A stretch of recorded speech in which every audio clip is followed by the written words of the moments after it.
If in trying to think about the stupidity, see, in debates involving atheism and the defenders of atheism, contesters like to say that they use terms like "if atheism is true."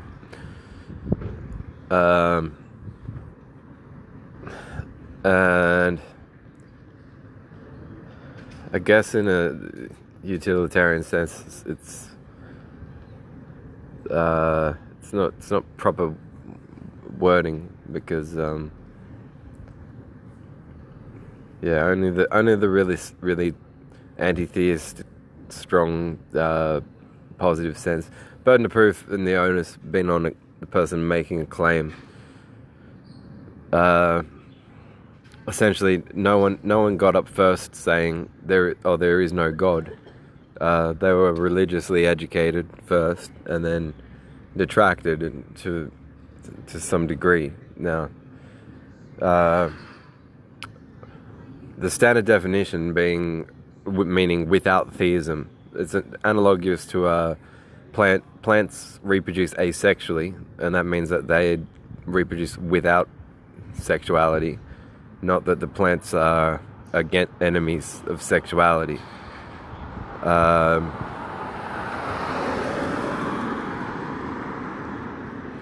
So yeah, scope of atheism. Atheism is non-discriminatory because everyone is one. Every religious person in the barrel of religions, there's 1,000, say. Then there's 999 counts of atheism in anyone that's a member of one religion. Statistically, and concerning the three Abrahamic faiths, if you join one, as Sam Harris said, if it was God's multiple choice exam, is it A, Judaism, B, Christianity, C, Islam, then just for picking one, you're still in your own terms. You would be 66.66666667% likely to wind up in hell purely on the matter of probability, irrespective of behavior or conformity to the obedience of certain commandments. Of the moral content in the Bible that's virtuous or corresponds to concepts of human rights, that books like Isaiah admit God to have intended everything cruel that occurs to have been of his design and devise. It essentially means that it's difficult to try to comprehend the book in any totality and the principles of monotheistic messianic religion without regarding the notably admirable moral content in the Bible as like a mocking joke. Be nice to people, but be nice while I get ready to give cancer to this relative, or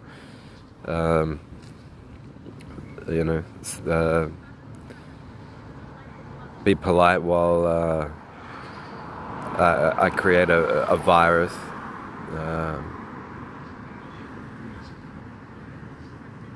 So yeah, it's easy to feel mocked by the nice, and also the ideas aren't, and if you investigate them with regards to historicity, they tend not to have originally been found only in the Bible.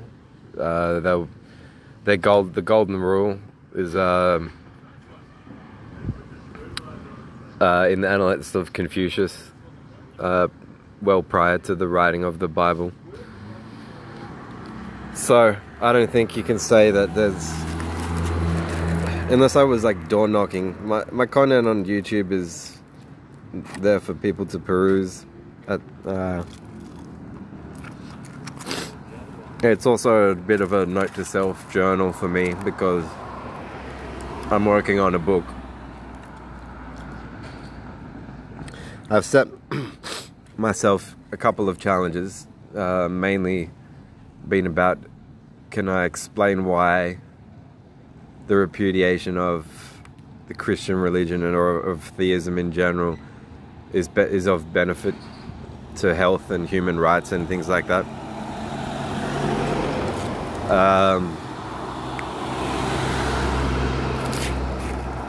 And can I debunk thinkers like William Lane Craig?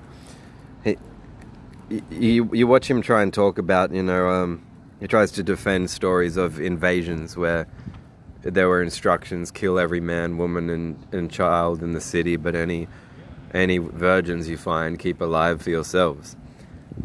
And William Lane Craig would say, well, these people, these children went straight to heaven, to an eternity of complete bliss in the company of God. So if anyone was arguably wronged, it was the poor soldiers that had to go and kill them. And so this sort of arguing has a toll on him, even, because you'll see him say things like anyone who thinks it's okay to hold down and rape a little girl is just as wrong as the person who says that 2 + 2 = 5. And you go, well, they're obnoxiously, and he explicitly equates them on par. They're, in his mind, they are errors that are on par with one another. Whereas one is just a rudimentary mathematical error, and the other is an atrocious crime that cries out for punishment. And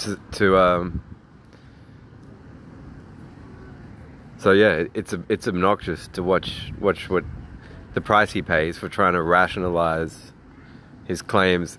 His organization is called Reasonable Faith, and so faith in general and belief, making trusts and trust bonds in ideas on the basis of no questioning and no want for proof. You can think about in Jesus' own day, if he was wondering about helping people, then when he would say things like, "Ye of little faith," it's easy to imagine in his historical context that would be like he's helped someone, so he's saying, have I not proven myself trustworthy to some degree in terms of your judgment? Whereas faith has quite a different meaning, stretching the mind to believe and assert as true something on the basis of no questioning and no want or asking for proof. So William Lane Craig's organization, being called reasonablefaith.org, he's trying to say that you can ascend you can take to Christian belief using contemporary philosophical reasoning, not just faith. When he's trying to say that the reasoning and the faith are complementary, but by definition they're exclusive, because faith dispermits using reason. It excludes reason in its definition. So how do you make reasonable faith? But that's his business. That's what his business is based on. And like Harry Houdini and like Penn and Teller's bullshit with the debunking of pseudoscientists and people who make false claims, and in the a priori logical market of war. I liked the parable that Jesus talked about, the foolish man who built his house on sand. Though Jesus, historically speaking, I think it's in a post-Markan gospel, so they wouldn't have been his words, or they're even less likely to have been his words than that his words were his words in the Gospel of Mark. But in the story anyway, a man builds his house on sand, and then the tide comes in and his house collapses. And so ironically, I sort of apply that parable to the pathos of the religious quest for truth, because that's how I see it. Well, I think it's disastrous. I'm with Hitch on that point. Atheism's not perfect either, and it's not a group. Atheist gatherings have a buzz about them because everyone there knows that they're not the only thing in common that one atheist has to have with another is the lack of theism. So, yeah. So it's an absence, it's a non-thing, essentially. Atheologies and atheological writings, and I'm amazed with some of the writing styles of people like George Smith and Mihail, I can't remember his last name, it's very smart.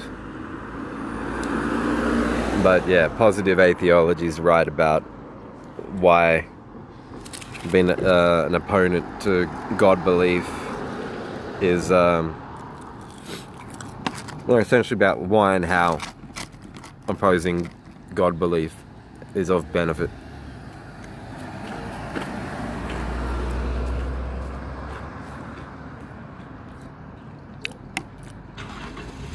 But yeah, godless. I mean, godless was synonymous with to have no morals. But for me, moral awareness is part of my rejection of God belief.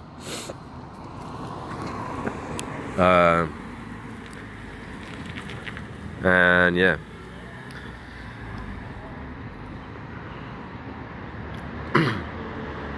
It is always interesting to watch the way, well, it can actually become a really dangerous drama. The way that religious people will judge you for art that you like, and they judge it on the prejudicial basis of their religions, and you know. So I defend art. Art does not tell you you are to obey. You're to be my fan. I order you to be my fan. I order you to buy my artwork. If you don't buy it, I will torture you forever. You are to say that all your moral awareness comes from me, that you're obedient to me. You know, art doesn't do any of these things or recruit people in any of these manners. So, and yet the explicit warning stickers are put on CD covers, but there's no. You don't open the Bible and go, "Be warned." Plus, you're asked to believe and invest your trust in the idea that the Bible's content is true. So, where is the warning? It therefore poses a greater danger and risk to incur suffering and hardship.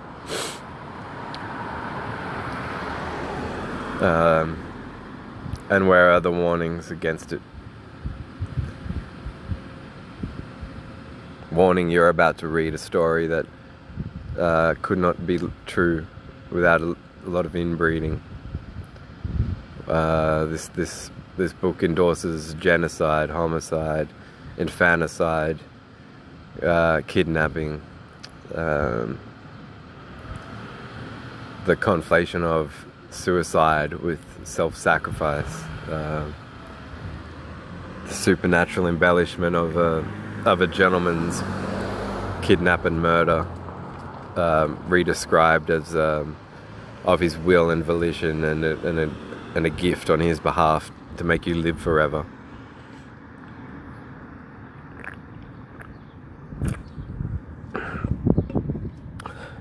So, yeah, because it begins with a leap of faith, the only way to sustain it is by making more and more leaps. There's that process of leaps goes on and on and on until you've got your an enemy, a known enemy, thinking he's your fucking power of attorney.